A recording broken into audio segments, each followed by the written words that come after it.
When Thalia's friend was diagnosed with dementia, she told Thalia she felt terrified and ashamed, like she'd failed.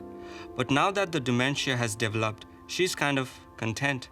The lines between her dreams and reality seem blurred. Thalia asked her what she did today, and she said she went walking on the beach with her mum. Her mum died 30 years ago. Life is mysterious, and whether that really happened is not the point, because her friend thinks it did, and it makes her very happy. Some people experiencing dementia can also receive home care. There is much research happening all the time to help people with dementia remain living at home. Everyone's dementia journey is different, but what is good for the body is good for the brain. What is good for a person without dementia is good for a person with dementia, and that includes exercise.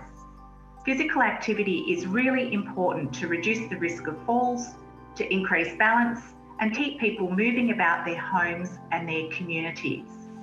We're wanting to change the negative focus that exists at the time of dementia diagnosis, making sure people understand there is much that they can do. For families and loved ones, respecting and including the person with dementia in all decision making.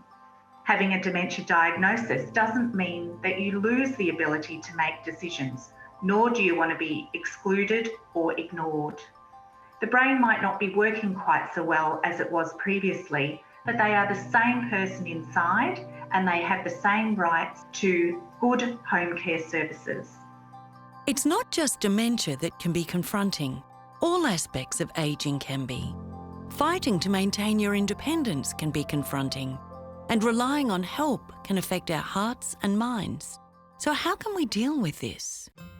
It's difficult to be home alone and dependent on external services coming to your home, but it is pretty lonely.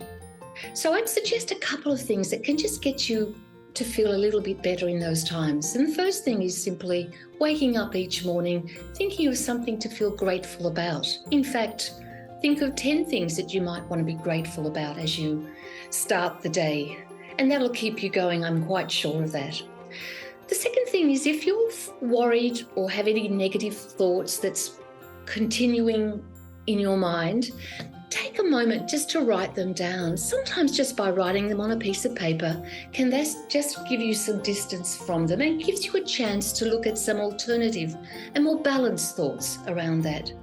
The third thing, of course, is doing some very deep controlled breathing. And I really suggest that that really helps you, especially in the moments of acute anxiety. And if any part of the ageing journey becomes too much, talk to your GP or even a community service, perhaps Lifeline or Beyond Blue, because people are wanting to help you.